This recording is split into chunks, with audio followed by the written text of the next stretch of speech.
Right.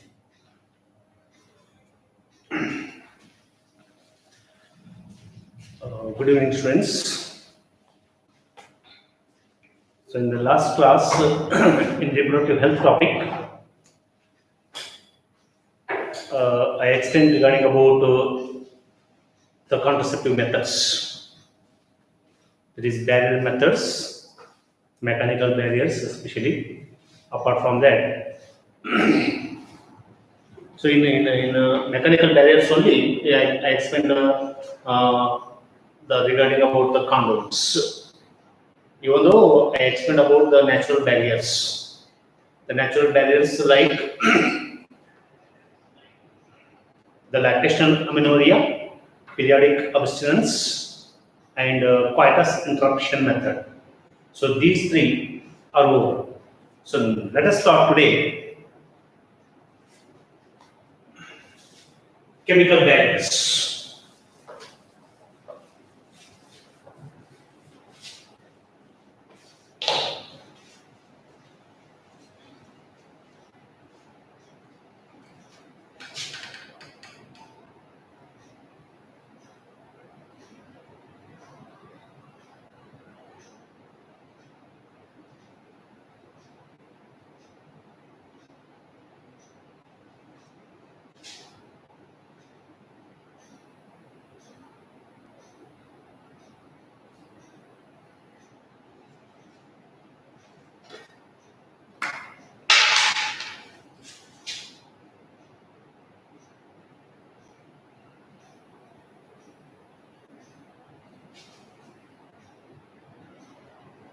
Chemical devices or chemical barriers. So what these chemical barriers are? So these chemical barriers are usually made up of some chemicals. The chemicals especially, they are mainly made up of the acids. So these are referred as the spermicides.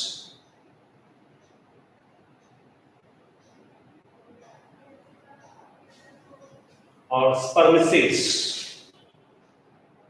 So these spermicides are mainly made up of chemical. The chemicals like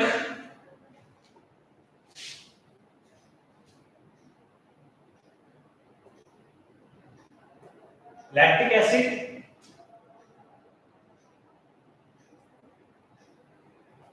boric acid,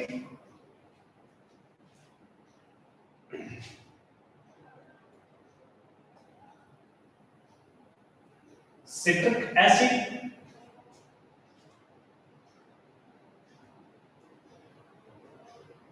KMnO4, that is potassium permanganate, and zinc sulfate. So such type of chemicals which are used in the preparation of the spermicides. So the spermicides are nothing but these are the chemical barriers where these chemical barriers or spermicides they mainly immobilize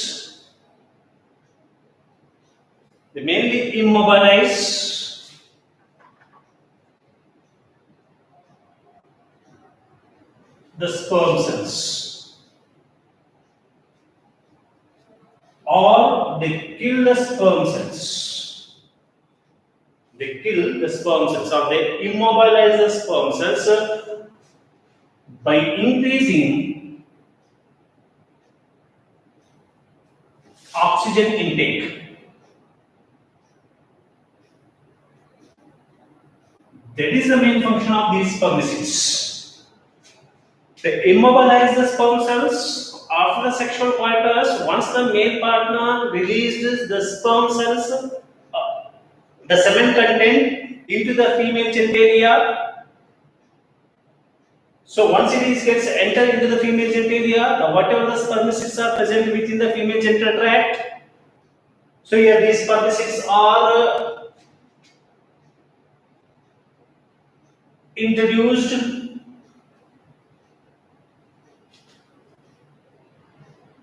in the vagina of a female genitalia. In vagina, they are inserted, they are introduced in the vagina before the sexual coitus, prior to sex. So these are introduced or they are inserted into the vagina before sexual intercourse or prior to sex. So once it is gets introduced into the vagina, so here it may adhere or it is adhesive to mucus wall. So inner wall of the vagina is mainly lined by the mucous membrane layer. It is a mucus layer is there, thin mucus layer is there. So which is adhesive to the mucous wall.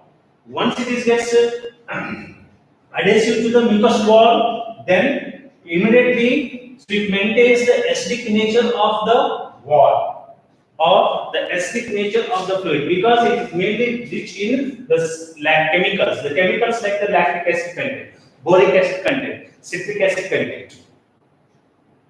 So because of that, so immediately once the male partner releases the semen into the female genital fluid into the vagina, so whatever the spermicides are there, so these spermicides they immobilize the sperm cells or they kill the sperm cells. They kill the sperm cells.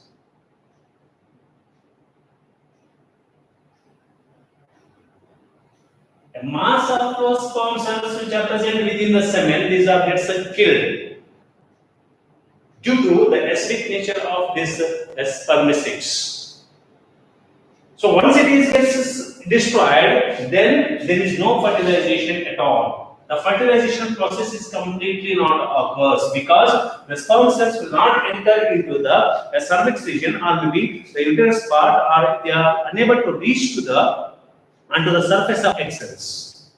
So that's why there is no fertilization at all. So that is the main function of these spermicides. The spermicide's main function is it immobilizes the sperm cells or maybe it kills the sperm cells by increasing the oxygen intake. So that is the chemical barriers.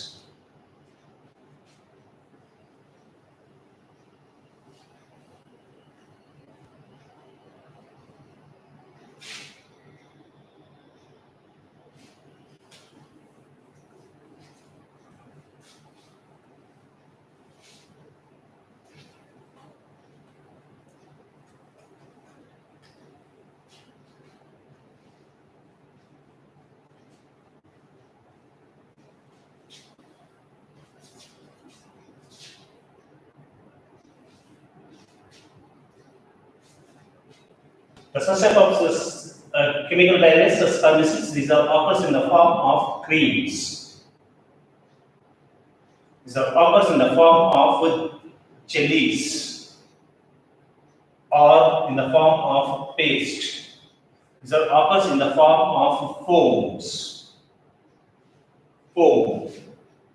The best example for these creams, the spermicide creams.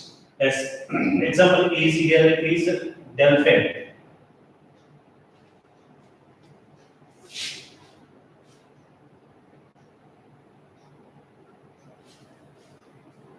Delphin is an example for the creams.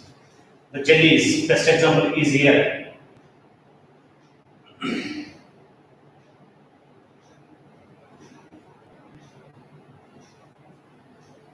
Sponge, it is also called as Goudaise,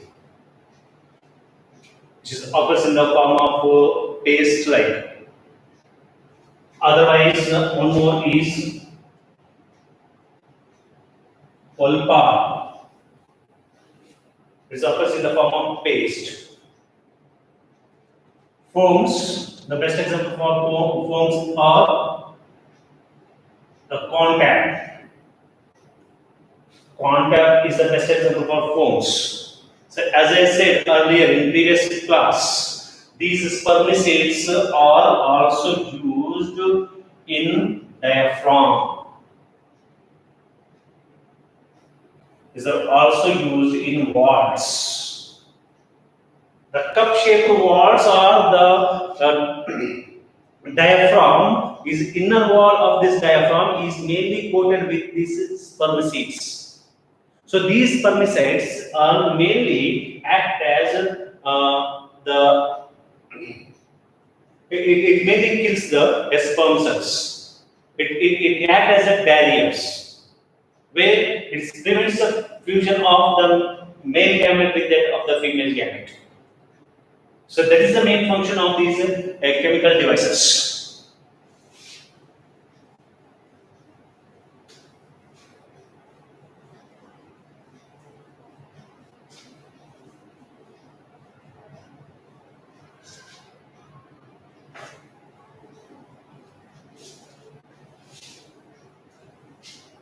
Next one is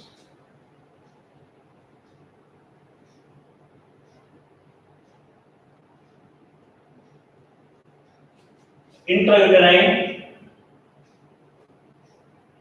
devices.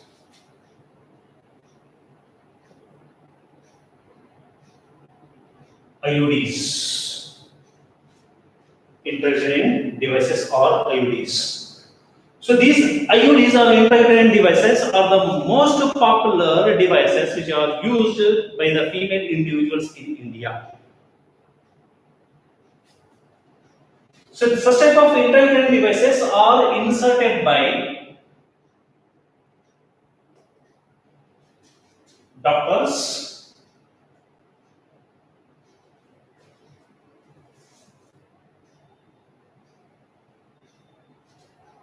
or experts into the uterus through vagina.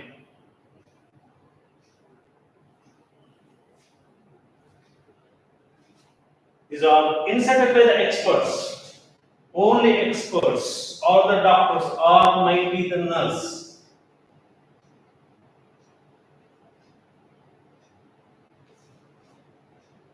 So only the experts, or maybe the doctors. So these people are going to be insert these IUDs into the vagina, into the uterus through the vagina. It is inserted into the uterus through the vagina. So here it is.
Here is the endometrium wall of uterus.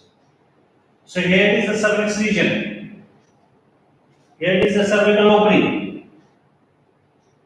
Here is the vaginal region. So this is the complete entire. This is the uterus. So here it is uterine cavity. These are the endometrium wall. So here the intrauterine devices, these are inserted into the uterus through the vagina. So these are inserted in such a way that there should not be any problem to the female user, female individuals or the users. in such a manner that it will be inserted by the experts or doctors. Self-inserting of these IUDs by the female individuals into their uterine wall, it will be harmful to the body. So even though it is inserted by the experts or the doctors, even though that we are observing many drawbacks of these IUDs. So that's why the proper insertion of these IUDs is most important. Otherwise, it will be damages to the uterus wall. It will be damages to the cervical wall. It will be damages to the fallopian tube. So that's why the proper insertion is must.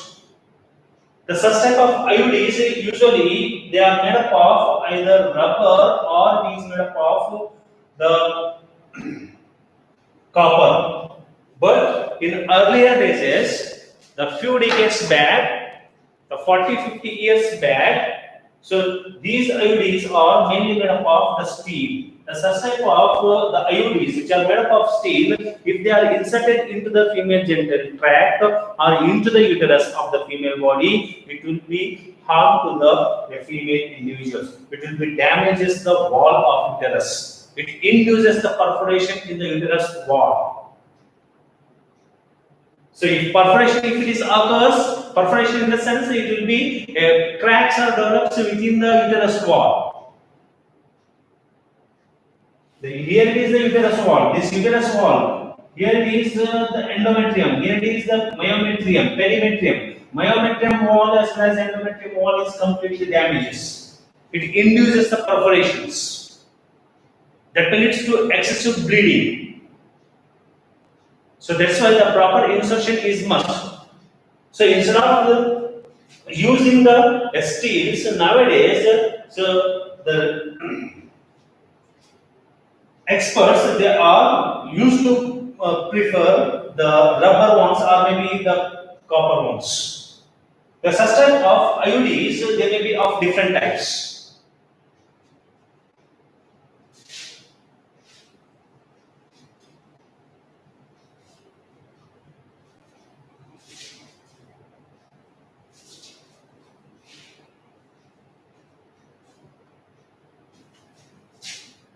The first one is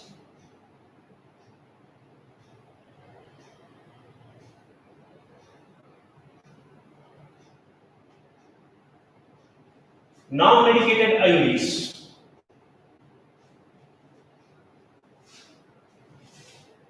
The second one is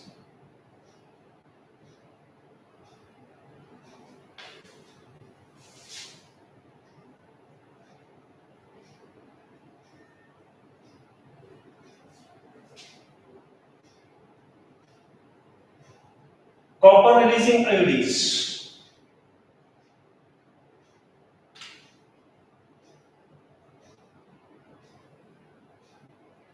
The hormonal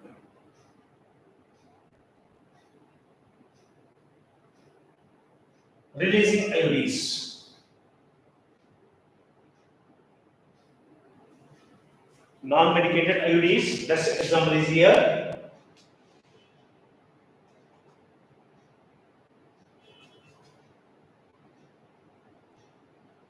Lipase loop. It is a non-medicated IUD. So what is the function of this non-medicated IUD lipase loop?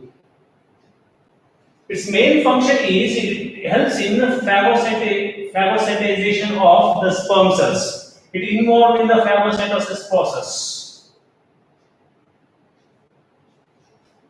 It phagocytizes the sperm cells in uterus. Phagocytize means it engulfs the sperm cells.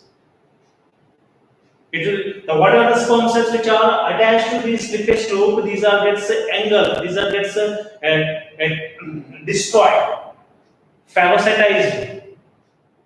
So that's why it's called as non-medicated IUD. So that's the main function of this lipase loop. The second one is copper releasing IUD. The copper releasing IUD is like copper T, which is a well-known IUD. then copper 7, then multi-load 375, multi-load 375. So these are some copper releasing IODs. So these copper releasing IODs main function is by releasing the Q plus ions, by releasing the Q plus ions by the property by the copper 7 or multi-load 375, it mainly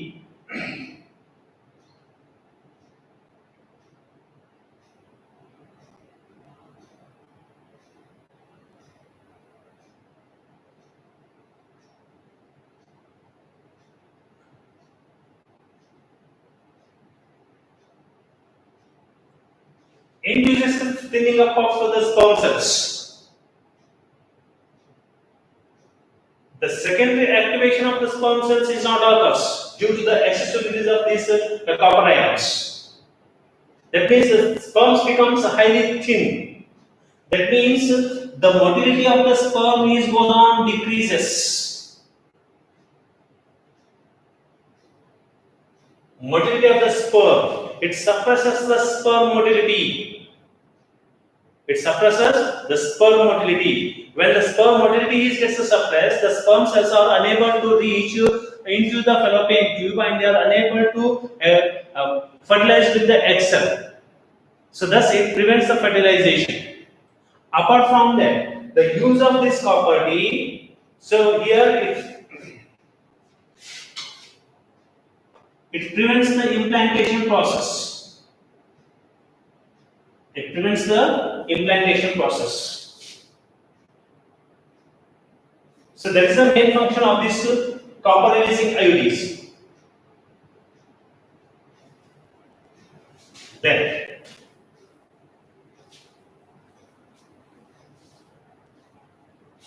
the third one, hormone releasing IODs. Examples: progestasert and LNG20. Progestasert and LNG20. Progestasert is one of the hormone releasing IOD which is mainly possessing the progesterone. Is mainly possessing the progesterone content. So here it is LNG20. LNG20 abbreviation levonorgestrone 20. Levonorgestrone 20. That is LNG20. So the use of these hormone releasing IODs like the levonorgestrone as well as the progestasert, it makes uterus unfit for implantation process. It makes the uterus unfit for implantation process. That means the endometrium wall of uterus. Endometrium wall of uterus is not highly thick because the presence of this progesterone content. So here the wall of the endometrium is not highly thickened. So it makes the endometrium wall unfit for the implantation process. So that's the main function of this progestasert as well as levonorgestrone 20. Apart from that, it makes the cervix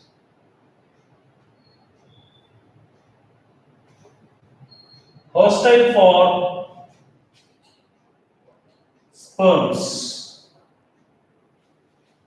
It makes the cervix hostile for the sperms.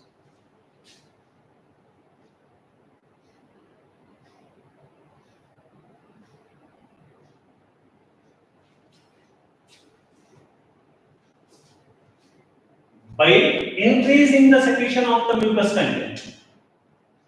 Mucus deposition is goes on increases.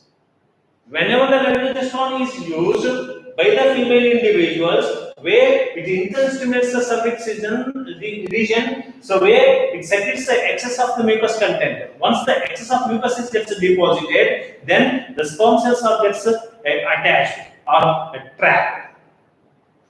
So here the cervix motion for the sperm cells by increasing the secretion of this mucus content. So that is the main function of these hormone releasing IUDs. The such type of IUDs, these are inserted by the expert into the uterus through the vagina, but the insertion should be proper.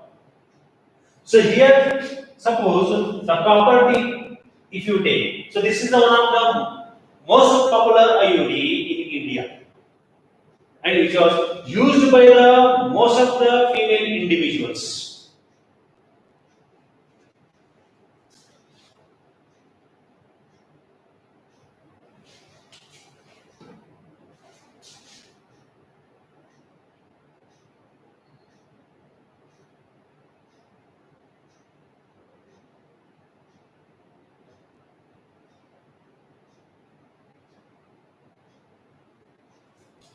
This is a copper T.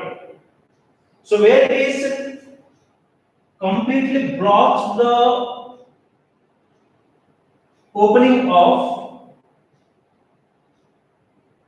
fallopian tube. It completely blocks entry of the fallopian tube. Where the sperm cells are unable to enter, whatever the sperm cells are enter here, so these sperm cells are unable to enter into the fallopian tube. Thus, it prevents the fertilization process.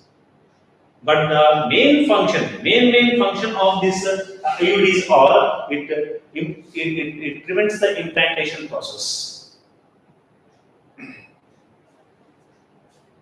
When you take, when you consider this levodopa or progesterone, that is hormone releasing IUDs, so these are in turn stimulates the cervical wall to secrete excess of mucus content here. So once the mucus content is gets deposited more and more, the sperm cells which are entered here, so these sperm cells are not entered into the uterus part.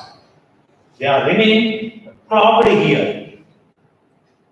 The clogging of sperm cells due to excessive secretion of the mucus content. So that's why the sperms will not enter into the uterus part. Thus, there is no fertilization process. So that is about the intrauterine devices. So rather than these useful, or maybe the importance of these IUDs, even though many drawbacks we are going to observe regarding about IUDs, many drawbacks. So what are these drawbacks of IUDs?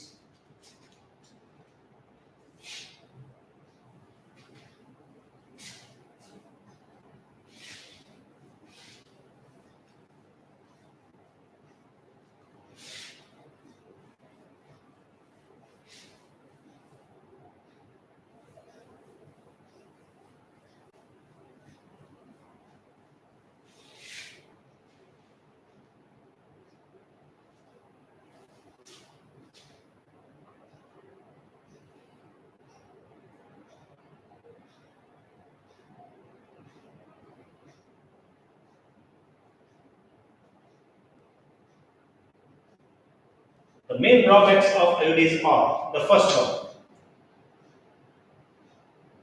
it irritates.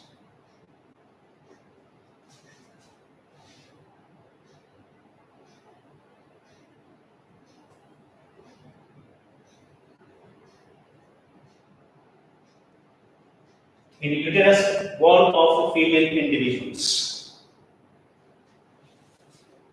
Then it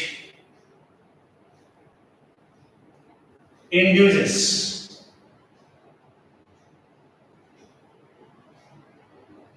perforations in endometrium wall of uterus.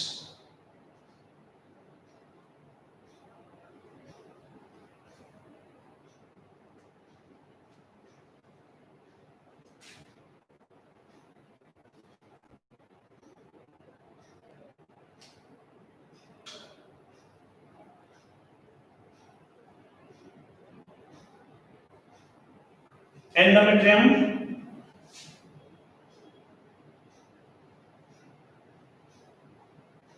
sloughed off or expels out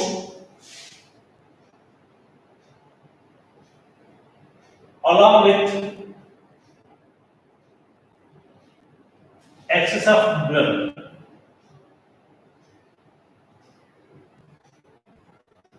without woman's knowledge.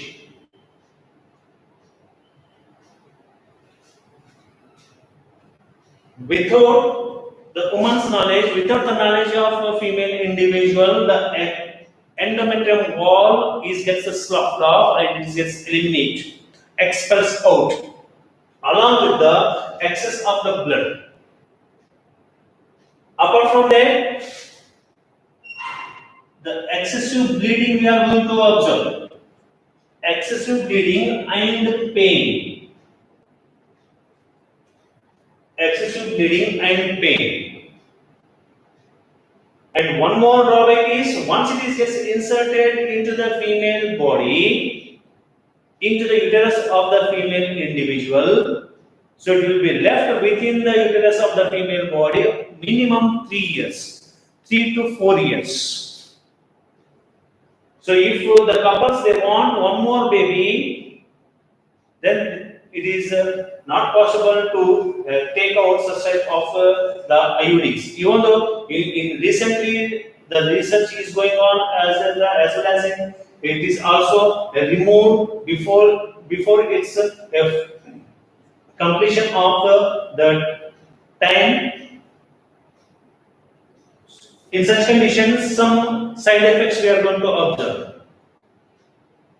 The side effects, it may induces the hormonal imbalance. It may affects the hormonal imbalance. It induces the hormonal imbalance in the female body.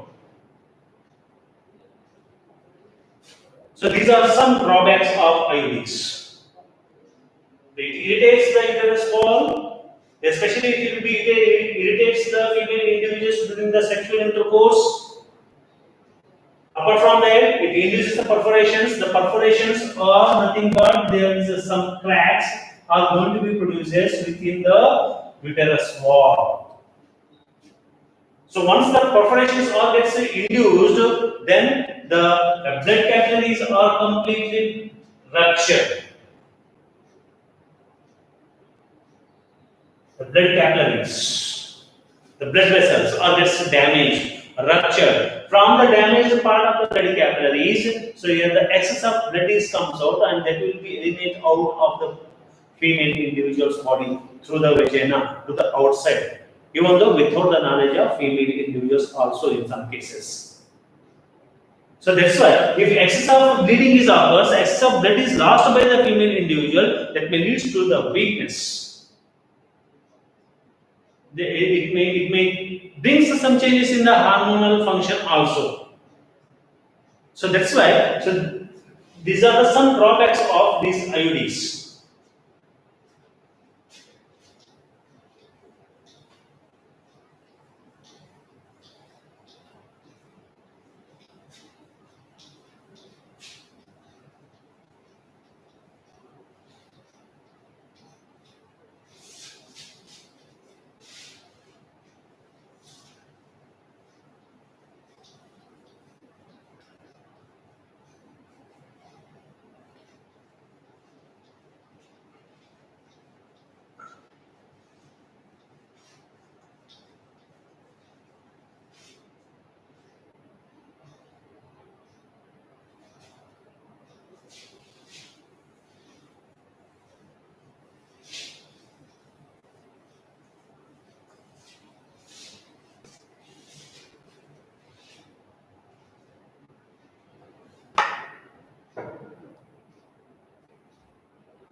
The next one.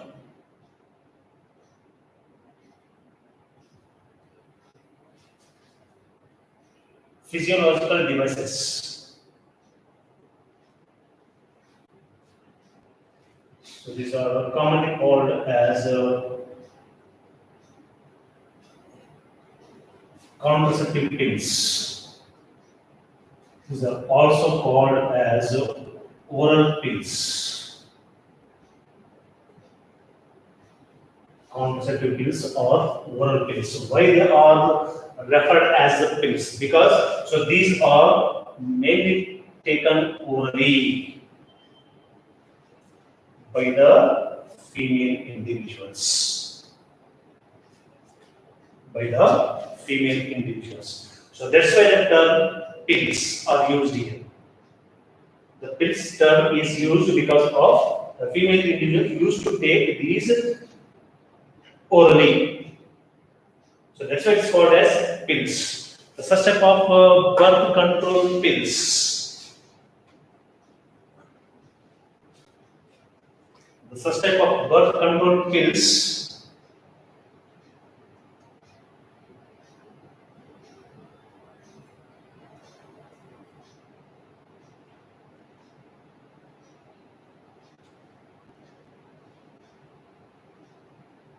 First one, Saheli. Saheli is one of the birth control pill which is taken by the female individuals. It is taken by the female individuals.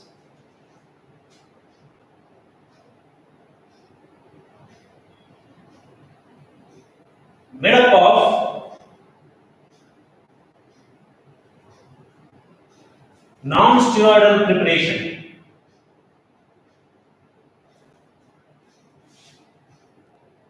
Called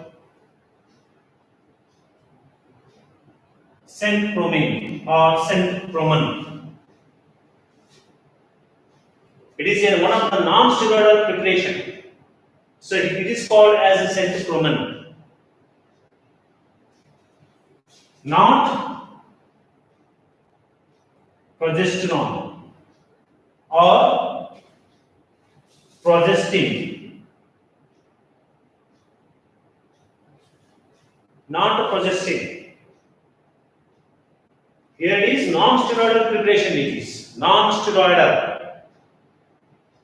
Steroids are nothing but these are the stimulants. They stimulate some other organs. But it is the non-steroidal preparation. Instead of using the progestin, here it is they used centpromin. So the first time it is developed by the CDRI Lucknow, Central Drug Research Institute, Lucknow.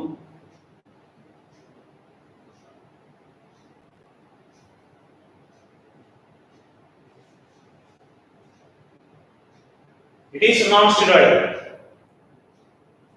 The such type of non-steroidal preparations, the centpromin, is mainly prevents the ovulation process. It inhibits the ovulation process. It inhibits the ovulation process by suppressing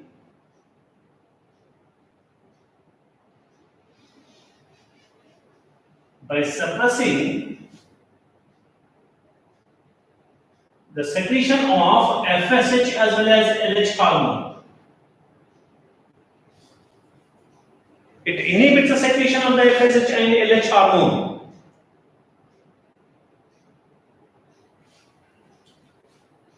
When FSH LH hormone is not secreted, its optimum concentration, if it is not there in the blood plasma, it in turn does not stimulate to the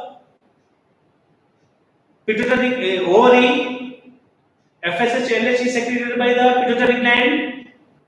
It is not gets in turn stimulated to the ovary. That means if it is not gets stimulated to the ovary, then there is no ovulation process. Because LH is a must, FSH is must during the oogenesis process. FSH induces the oogenesis process. LH surge induces the ovulation process. If LH secretion is not there, if FSH secretion is not there, then there is no formation of the Graafian follicle. The egg is not gets transformed into the Graafian follicle. If the grafted follicles is not formed, then there is no ovulation process. Suppose the grafted follicle is there, then LH secretion is not there, then if in the absence of LH, there is no ovulation process. So that's why it prevents the ovulation process. It inhibits the ovulation process by inhibiting the secretion of FSH and LH hormone by negative feedback mechanism. By negative feedback mechanism, that is the non-steroidal preparation. So instead of using the progestin here, they use the centrochromin. So here, a such type of non-steroidal preparation called centrochromin, which is used in the preparation of manufacturing of this Saheli pill. This Saheli pill is called once in a week pill. Once in a week pill. Once in a week pill. So it is taken only once in a week, not daily. Maladi.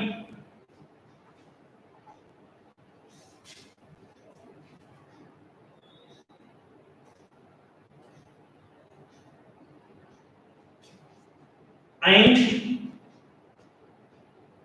Mala N. So these are also pills, but these pills are combined pills. These pills are combined pills. That means, so these pills are mainly made up of by using the progesterone along with the estrogen.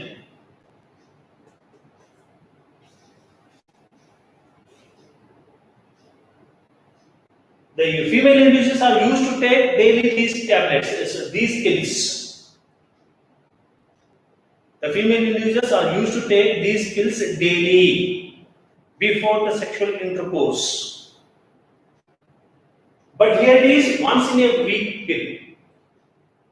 So it will be taken up to the 21 days.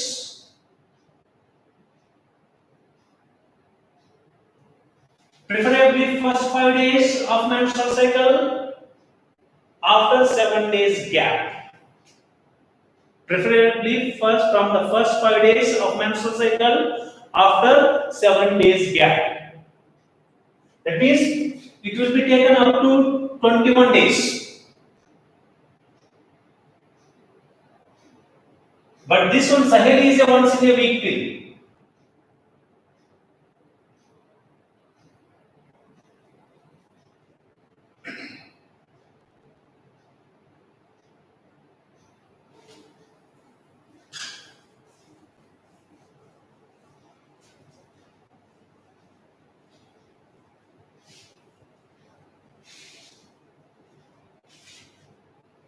Apart from this Saheli, the second one is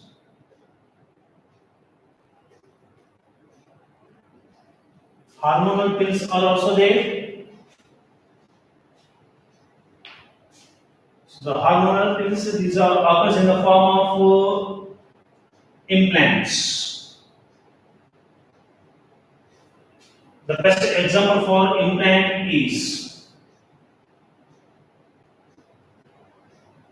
Norplant is the best example for implants.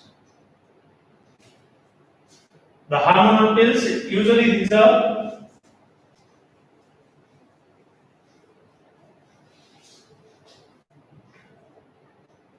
like this, 6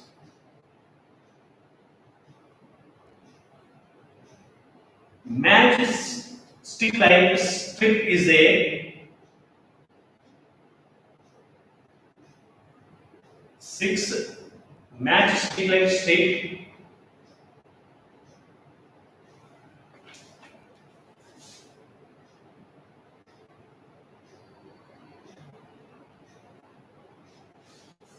It's one of the strip. It's one of the strip.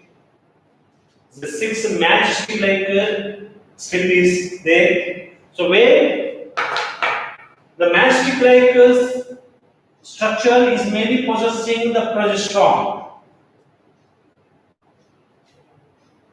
and estrogen. The such of stick is inserted by the experts under the skin. Inserted by the experts under the skin in female body.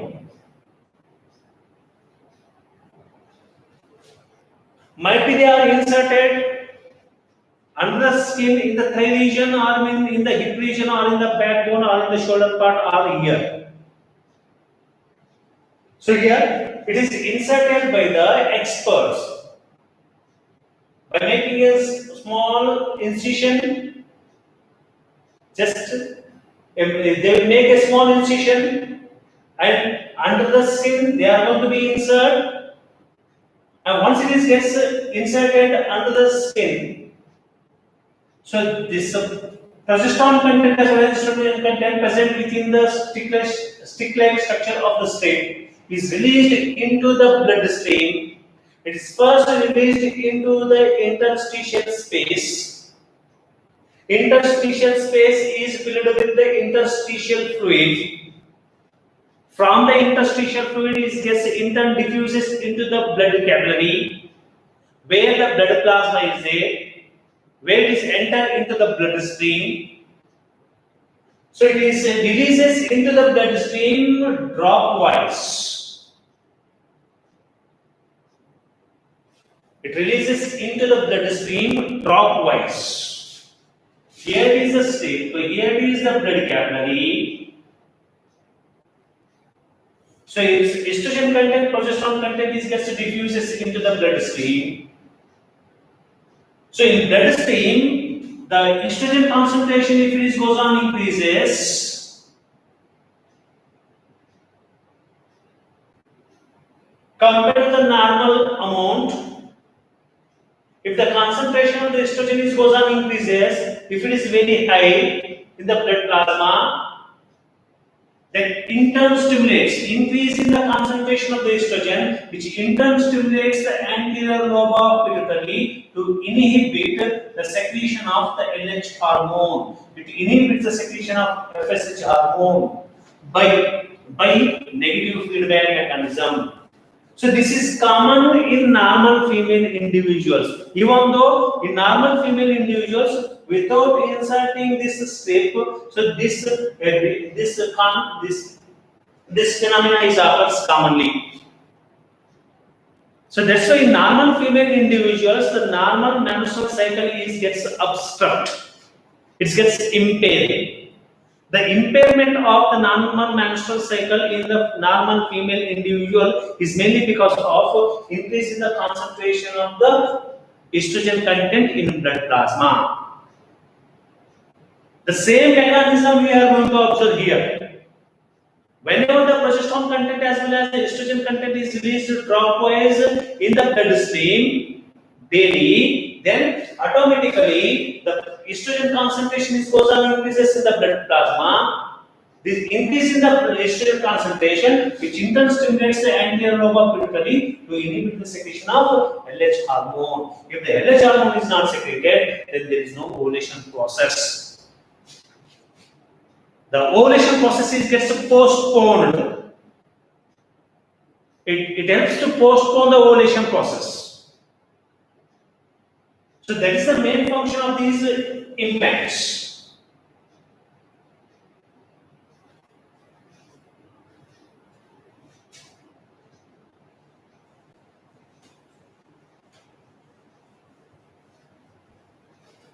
The Saheli pill is also checks the ovulation.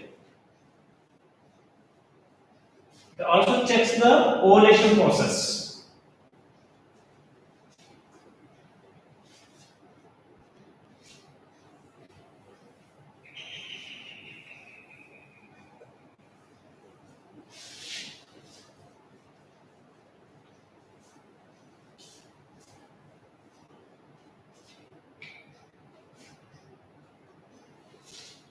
One more is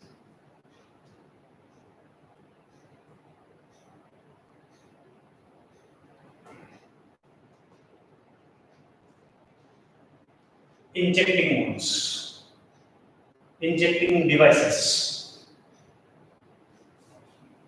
The best example for this injecting ones is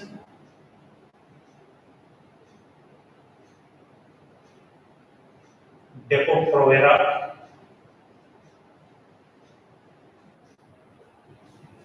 one of the best example for this injecting devices, Depo-Provera. So this injecting device, they are mainly injected to the female individuals. So this injecting devices are mainly occurs in the form of injections. So this it is mainly derived from progesterone. It is a progesterone derivative injection. It is a progesterone derivative injection. This injection is injected to the female individuals. This injection is injecting to the female individuals. So it will be injecting to the female individuals for every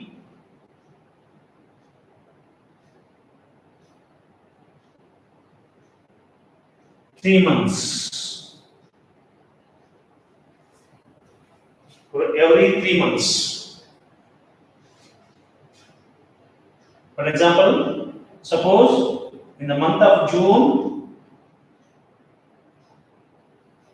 Depo-Provera is injected to one of the female individual.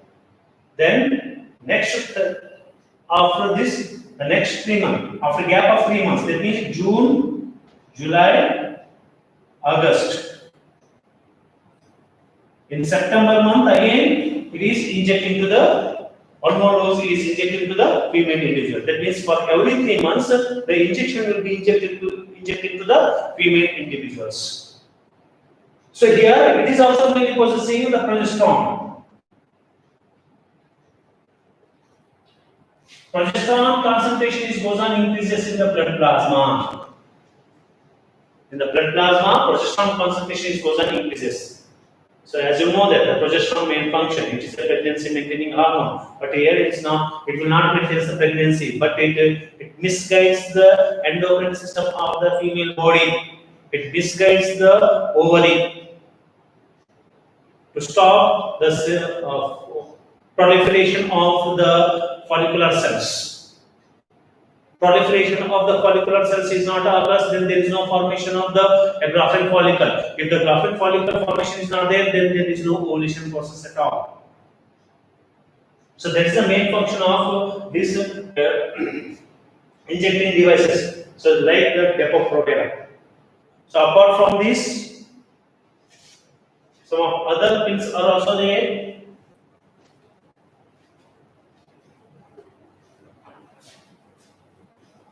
Which is used by the female individuals, like mini pills. Another one is morning after pill. So mini pills are used by the female individuals in emergency conditions, especially in emergency condition. So these are also called as emergency pills also, because this will be used by the female individuals during the emergency condition. So when the couples are involving in unprotected sex, so at that time there will be chances of the fertilization process. Especially these are involving in the couples are involving in the unprotected sex during the ovulation process. In such condition, there is a high chances of fertilization. So at that time, these are used as emergency pills.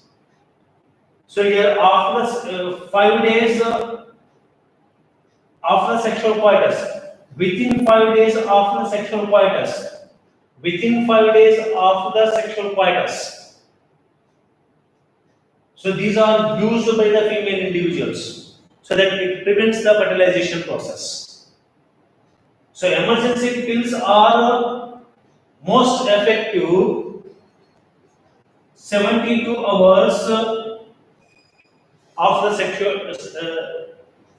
If it is taken before 72 hours after the sexual coitus, emergency pills are taken by the female individuals before 72 hours after the sexual coitus, sexual intercourse, which is most effective ones. So these are some other pills which are used by the female individuals. So that is about the physiological devices or contraceptive pills.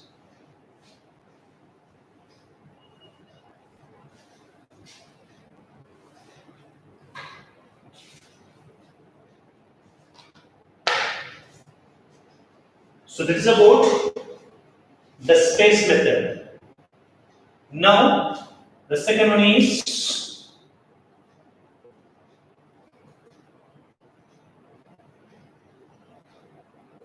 terminal method of birth control.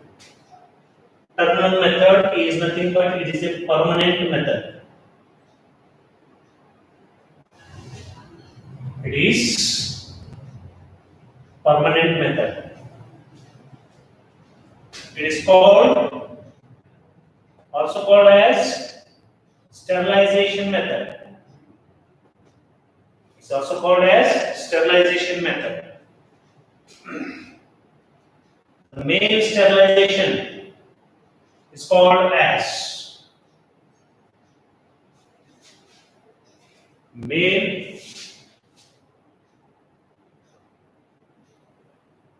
sterilization is called vasectomy, where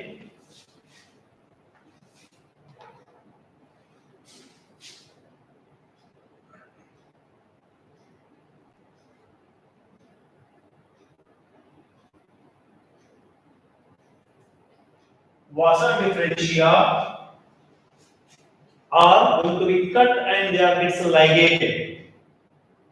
The vasa difference of the male reproductive tract is going to be cut and it gets ligated. It gets tied. The cutted ends of the vasa difference they are going to be tied with the help of proteinaceous thread or maybe the clips. So here it is.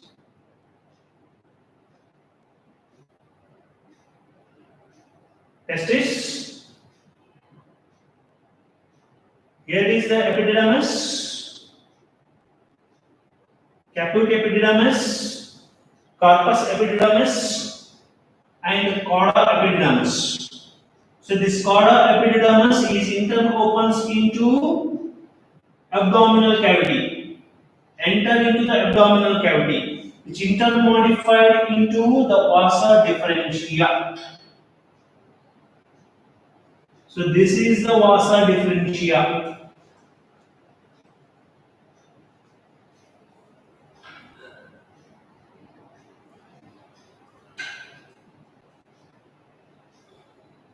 So this vasa differentia is gets encircled around the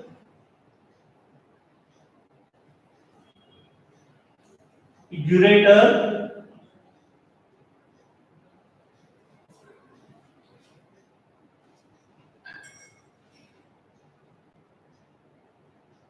and it is modified into ampulla and this in turn opens into ejaculatory duct.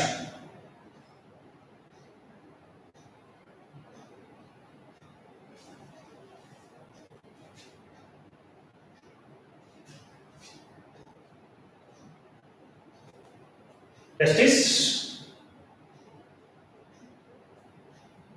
epididymis. This is vasa differentia.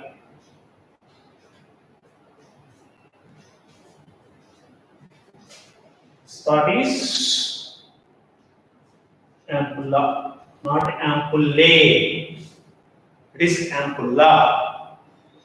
Here is ejaculatory duct. So here, during the male sterilization process, the male sterilization method is called as the vasectomy.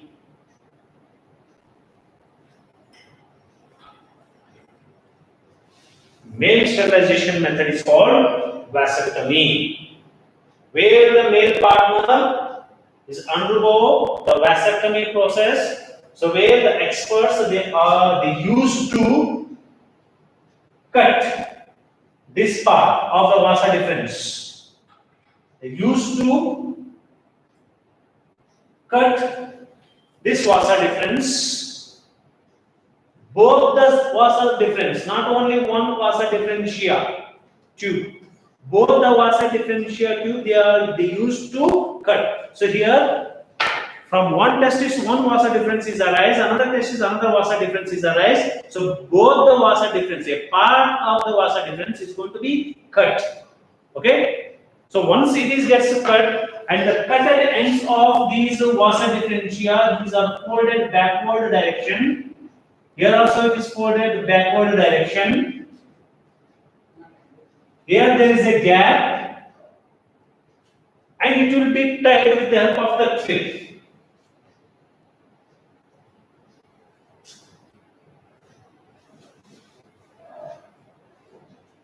Both the ends are gets tied with the help of the clip or proteinaceous thread.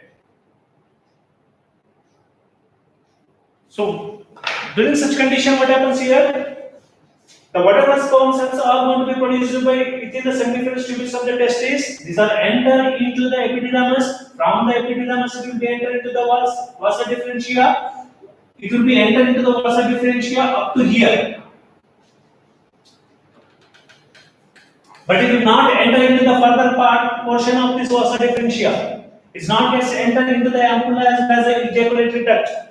It will not enter into the urethra of penis.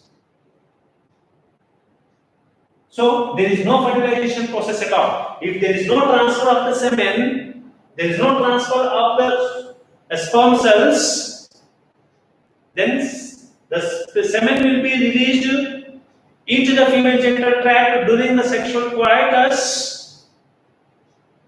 Only the fluid is going to be released. The fluid or the semen without sperm cells. That is only fluid. Seminal vesicle fluid is going to be released into the female genitalia, not sperm cells.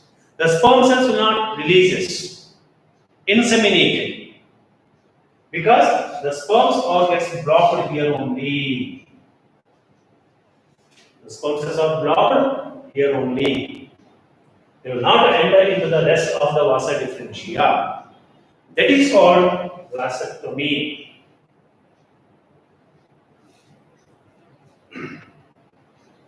So in the next class, I will continue the tubercular part. Thank you. Thank you, one and all.